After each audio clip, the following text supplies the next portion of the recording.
Letošnjo osrednjo razstavo z naslovom Od osvoboditve do osamosvojitve posvečamo razvoju in življenju Škofje Loke med leti 1945 in 1991.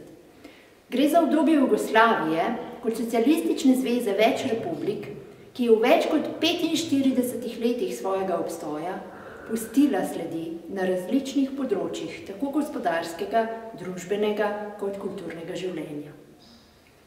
Obširno in kompleksno tematiko smo štirje kustosi poskušali na razstavi čim bolj orisati in skozi preplet različnih tem predstaviti duh obdobja večnacionalne države in tedanje socialistične družbe. Večplastno zastavljene teme smo preko uporabe različnih medijev, kot so zvočne in video vsebine, predmetov ter fotografij, poskušali predstaviti poglobljeno in iz več zornih kotov. Tako se državna in lokalna zgodovina dopolnjujeta z vsakdanjim utripom življenja. Gospodarski razvoj z udarniškim duhom tedanjega časa, značilnosti kmetijstva s tehnološkim napredkom ter vloga in položaj vojske ter oborožitve z mednarodnim položajem Jugoslavije, kakor tudi njen propad z obdobjem osamosvojitve Slovenije. Tedanji kulturni utrip, ki pa je prežemal vse aspekte življenja v Jugoslaviji, pa smo preko dialoga z zgodovino še dodatno osvetlili. Nekaj odbranih poglavij smo umestili v naše stalne zbirke in jih na tak način še dodatno vsebinsko dopolnili. V zbirki Kmetijstvo in živinoreja si boste lahko ogledali značilnosti loškega kmetijstva v času Jugoslavije. Zbirko Loško gospodstvo smo nadgradili s predstavitvijo praznovanja tisočletnice Škofje Loke leta 1973 in predstavitev otroštva v času Jugoslavije umestili v športno zbirko. Poglavje o mladinski glasbeni sceni pa je dopolnilo našo muzejsko dnevno sobo. Prvič pa ob tej priložnosti in na tej razstavi predstavljamo tudi spomine Ločanov na življenje med leti 1945 in 1991. V sklopu raziskovanja ter zbiranja gradiva za razstavo je bilo opravljenih tudi kar nekaj intervjujev z Ločani in okoličani. Spregovorili so o koncu druge svetovne vojne, o Titu in vsakdanjem življenju v času Jugoslavije v Škofji Loki in njeni širši okolici, o mladih, glasbi ter vplivih iz Zahoda, o delu, delovnih brigadah, služenju vojaškega roka ter letih 1990 in 1991 oziroma obdobju plebiscita ter osamosvojitvi. Nekateri izmed zbranih spominov na terenu so danes vidni na pričujoči razstavi. 6 pričevanj namreč spremlja razstavo v obliki videointervjujev. Le-ti obiskovalca popeljejo skozi spomine na pionirske delovne brigade, razvoj zdravstva po drugi svetovni vojni, gledališko dejavnost ter popularnost kina, mlade v Škofji Loki, šport ter glasbo, služenje vojaškega roka ter leto 1991 za teritorialno obrambo in napadom na vojašnico v Škofji Loki.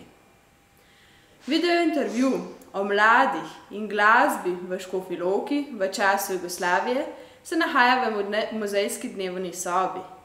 Obiskovalec tu preko pripovedovanja glasbene skupine Sirius spozna ali obuja spomine na prisotnost popularne glasbe v Škofji Loki, na mlade bende, plese in koncerte ter veliko proslavo leta 1991 na Loškem gradu.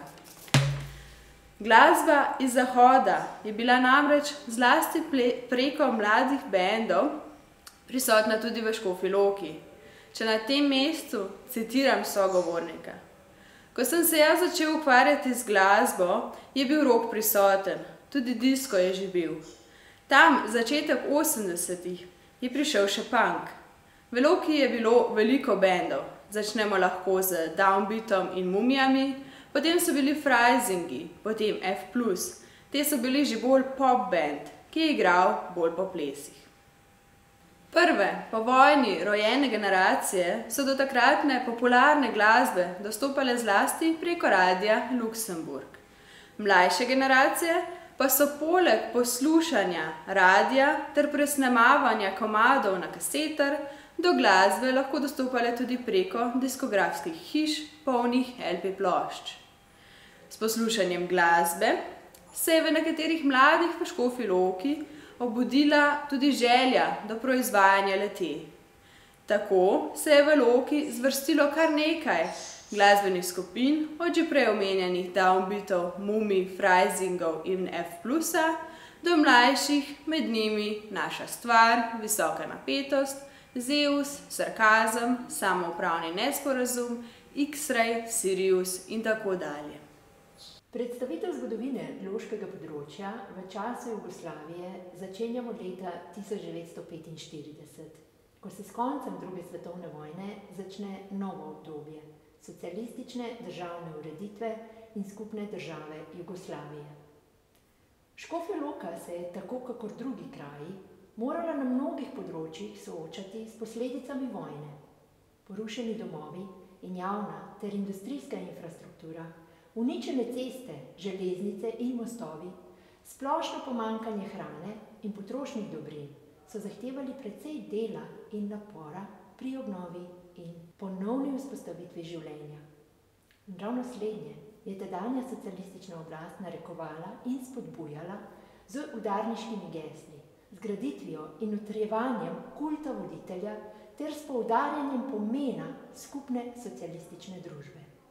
Tedanje lokalne oblasti so odpravljale vojno škodo, gradile in obnavljale so šole, javne ustanove ter cestne in železniške povezave. V sklopu ponovnega vzpostavljanja življenja so tudi v Škofji Loki obnovili medvojno porušene mostove. Duh udarništva in gradnje nove socialistične družbe pa je prežemal tudi delavstvo, ki je predstavljalo enega od temeljev samega razvoja Jugoslavije. Slednje se je zrcalilo tudi na Loškem z razvojem po vojni nacionaliziranih podjetij ter razmahom novonastalih industrijskih tovarn, njihovimi dosežki ter uspehi v proizvodnji. Z razvijajočo se industrijo je Škofja Loka postala eden od ciljev priseljevanja tako kmečkega prebivalstva, kakor tudi delavstva iz drugih jugoslovanskih republik. In ravno priseljevanje slednjih je od sredine 50. let naraščalo, najbolj pa se je okrepilo v drugi polovici 70. let.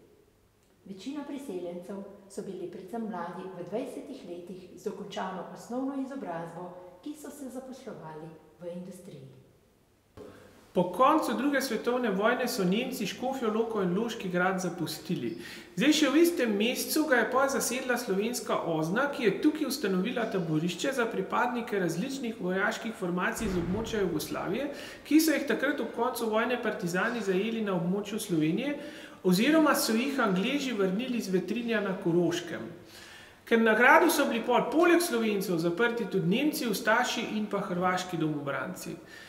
Precej teh jetnikov so pobili v okolici Škofje Loke, eno od prikritih grobišč je bilo odkrito tudi ob zahodnem delu obzidja Loškega gradu. Zdaj po 3. avgustu 1945, ko je bila razglašena splošna amnestija, so to taborišče slovenske OZNE na Loškem gradu ukinili. V stavbo so pa takrat naselili nemške vojne ujetniki, ki so tukaj organizirali tudi vojno bolnišnico. Zdaj, to taborišče za nemške vojne ujetnike je obstajalo vse do konca leta 1948, ko so bili izpuščeni še zadnji zaporniki.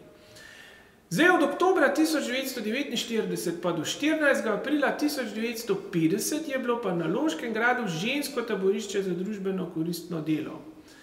Pol mu je pa sledilo v letih 1950 do 1959 moški kazensko-poboljševalni dom. Najprej je tukaj deloval kazensko-poboljševalni dom Ljubljana, nato je bil pa ustanovljen še KPD Škofja Loka, ki je na Loškem gradu vztrajal vse do 2. novembra 1959. Ti interniranci so hodili na delo v Vencarjevo tovarno Motor. Po ukinitvi moškega KPD-ja se je pa izpraznilo stavbo Loškega gradu naselil Loški muzej. eden pomembnejših segmentov razvoja tedanje družbe, še posebej v luči splošnega pomanjkanja hrane v prvih povojnih letih, je pomenil razvoj kmetijstva in živinoreje. Po načelu zemljo tistemu, ki jo obdeluje, se v povojnih časih v razvoj kmetijstva globoko zarezale državne oblasti z izvedbo agrarne reforme in delovanjem kmečkih zadrug. Podobno, kakor druga področja vsakdanjega življenja, je tudi šolstvo po vojni prešlo v roke države. Čeprav je v prvih nekaj povojnih letih primanjkovalo tako učilnic, kakor samega učiteljskega kadra, pa je na prehodu iz 50. v 60. leta šolstvo doživelo številne reforme, ki so poenotile do tedaj različne sisteme po republikah. Vedno večji poudarek pa se je pri snovanju samih šolskih programov namenjal razvoju poklicnih in vajenskih šol, ki so delovale tudi na Loškem. Del razstave pa je posvečen tudi tistemu vsakdanjemu, danes že nekoliko nostalgičnemu vsakdanu v času Jugoslavije, ko smo od 60. let že opremljali stanovanja z modularnim in kombiniranim pohištvom, ko so kuhinje polnili mali električni aparati gorenja in iskre, ko so se mladi Ločani drsali po toboganu na kopališču Poljanske Sore in pa njihovi starši nakupovali v novozgrajeni veleblagovnici Nama. Z avtomobili smo hodili na izlete, letovali na morju, obiskovali kina in gledališča ter se vsako poletje srečevali na izseljeniškem pikniku na vrtu Loškega gradu. Ja, vojašnica v Škofji Loki je bila zgrajena leta 1928 v času kraljevine SHS. V njej so bili vse do začetka druge svetovne vojne nastanjeni starojugoslovanski vojaki, ki so po Škofjo Loko zapustili 9. aprila 1941. Tekom druge svetovne vojne so bili v vojašnici nastanjeni nemški vojaki. Po kapitulaciji Nemčije in po koncu druge svetovne vojne je pol vojašnica prešla v roke jugoslovanske vojske. In v njej se je pol vse do začetka 90. let 20. stoletja zvrstila cela množica rekrutov iz različnih jugoslovanskih republik, ki so bili v Škofjo Loko napoteni na obvezno služenje vojaškega roka. Zdaj, pred in med osamosvojitveno vojno v Sloveniji je bil pa v vojašnici nastanjen 14. inženirski polk JLA. Vojašnica je julija 1991 prišla v slovenske roke, ko so jo zavzeli pripadniki območnega štaba TO Škofja Loka. Vso zaplenjeno oborožitev, drugo opremo in pa del delovnih strojev so pol odpeljali na varno v rove rudnika urana Žirovski vrh. In po letu 1991 se pa pol objekt ni več uporabljal v vojaške namene. Jugoslovanska vojska je bila oborožena sila Jugoslavije. Poleg obrambe države in pa zaščite njene ozemeljske celovitosti je bila tudi glavni podpornik vladajočega režima. Zdaj, njen vrhovni poveljnik je bil Josip Broz Tito, po njegovi smrti je pa to funkcijo prevzelo predsedstvo SFRJ. Razdeljena je bila na 3 rodove, in sicer kopensko vojsko, vojno letalstvo in pa vojno mornarico. Jugoslovanske oborožene sile so temeljile na stalni sestavi in pa na naborniškem sistemu. Jezik poveljevanja je bil pa srbo-hrvaški. Zdaj, v 50., 60. in pa 70. letih se je moč JLA nenehno krepila. V bistvu nadzorovala je mogočen vojaško-industrijski kompleks, za njene potrebe je bilo pa letno namenjenih okoli 70% zveznega proračuna. Tako da pol ni čudno, da je bila svoj čas približno 10. vojaška sila v Evropi. Zdaj, z ustanovitvijo glavnega štaba za ljudski odpor novembra 1968 se je začel razvoj teritorialne obrambe v Sloveniji. Zdaj, kot vojaška organizacija se je razvila znotraj jugoslovanskega obrambnega sistema in kot njegov sestavni del. Teritorialna obramba je bila opredeljena kot najširša oblika organiziranja oboroženega vseljudskega odpora. V njej so pa številni videli tudi ponovni zametek slovenske vojske. Tako da se je tekom časa formirala v spoštovanja vredno oboroženo silo. Njena oborožitev je bila sprva 3. razredna z velikim deležem trofejnega orožja, nato pa se je postopoma modernizirala celo z nakupi orožja v tujini. In tako je v začetku 90-ih let prav to lahko pehotno orožje, ki ga je Loškemu muzeju darovalo Ministrstvo za obrambo Republike Slovenije in katerega izbor predstavljamo na razstavi, odigralo to pomembno vlogo v času nastajanja slovenske samostojnosti. Namreč teritorialna obramba Republike Slovenije je z odločnostjo in srčnostjo njenih pripadnikov v 10-dnevni osamosvojitveni vojni med 27. junijem in 6. julijem 1991 odbila napad agresorske jugoslovanske armade, obranila samostojnost mlade države in omogočila prehod v novo demokratično prihodnost. Posledice vojne so bile vidne tudi v zdravstvu in razvoju zdravstva na Loškem. Povojni zdravniki so se spopadali s pomanjkanjem zdravil, sanitetnega materiala in zdravstvenega kadra. V teh prvih letih po vojni je v Škofji Loki, Sevški in Poljanski dolini deloval maloštevilčni zdravstveni kader. Na tem mestu lahko samo izpostavim dr. Bračkovo, dr. Strnad, dr. Bernika in dr. Gregorčiča, ki so v ambulantah nameščenih v lastnih domovih in na terenu skrbeli za bolnike. Potreba po zdravstvenih domovih se je tako v Škofji Loki kot Gorenji vasi, Žireh in Železnikih skozi leta večala. Škofja Loka zdravstveni dom dobi leta 1952. V Gorenji vasi, Žireh in Železnikih pa so bile sprva nameščene zdravstvene postaje. Le-te so sprva delovale v prostorih blokov ali zadružnih domov. Šlo je za prostore, ki so se skozi leta pokazali za neprimerne ali premajhne. In tako so Gorenja vas, Žireh in Železniki počasi prišli do zdravstvenih domov, ki jih srečujemo še danes. Ob zdravnikih, ki so prva leta po vojni v ambulantah imeli lastne manjše lekarne, je v Škofji Loki delovala lekarna družine Burdih. Nameščena je bila v pritličnih prostorih Burdihove hiše, ki se je nahajala nasproti avtobusne postaje na današnjem parkirišču Štemarje. Tam je lekarna, ki jo je sprva vodil Ervin Burdih, nato prevzel njegov sin Ottokar Burdih in nazadnje Otto Burdih delovala do leta 1962, ko se preseli v zdravstveni dom Škofja Loka. Če je bila Škofja Loka že v preteklosti poznana po umetniških presežkih in pomembnih umetnikih, ki so ustvarjali tukaj v mestu ali njegovi okolici, pa se je kultura po drugi svetovni vojni širila v prid raznolikim dejavnostim. V Škofji Loki so se prvi kulturni dogodki po vojni začeli organizirati že v letu 1945. Kot povsem prva se je junija tega leta odvila slavnostna akademija, s katero so proslavili osvoboditev. Kmalu po vojni se je pričela sanacija kulturnih domov, prednostno so obnavljali šole in knjižnice. Množično so se začela ustanavljati kulturna in kasneje sindikalna društva in med temi so bili priljubljeni pevski zbori, folklorne skupine, godbena pihala, gledališča in druga. Društva so pomembno sooblikovala tudi državne proslave in praznovanja. Tako je ob obisku Tita na Loškem zapel oktet Jelovica pod vodstvom Tomaža Tozona, ob otvoritvi tovarne Alpina je pod taktirko Antona Jobsta zapel mešani pevski zbor Žiri in pihalni orkester Alples Železniki je igral na vseh tradicionalnih praznovanjih, tudi ob tradicionalni budnici za 1. maj. Med prvimi oživljenimi kulturnimi dejavnostmi v Škofji Loki je bila gledališka sekcija, ki je že oktobra leta 1945 odigrala premiero Cankarjevih Hlapcev.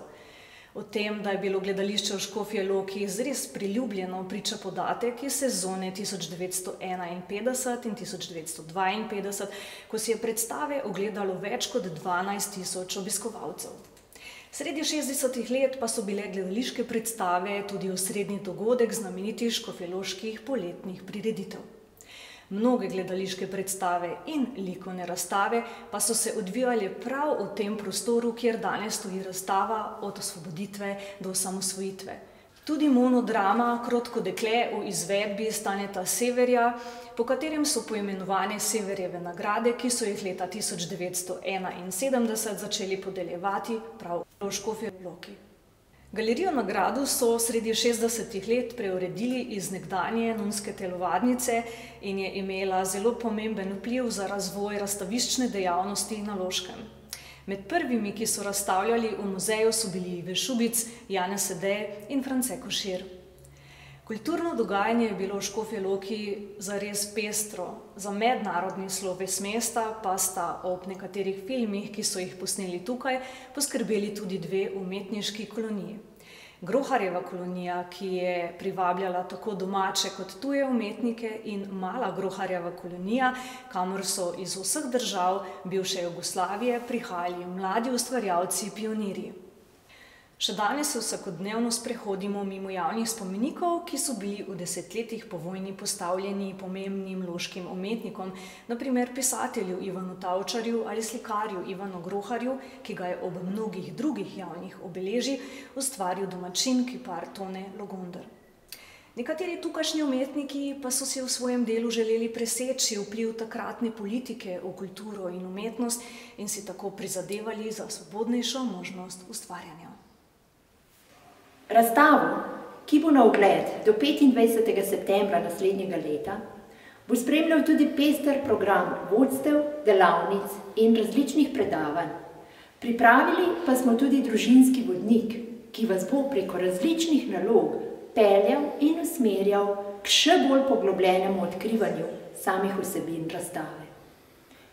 Ker zaradi trenutnih razmer odprtja razstave žal ne moremo izvesti v živo, vas vabim, da si od 25. novembra ogledate razstavo od osvoboditve do osamosvojitve v Galeriji Nagrado.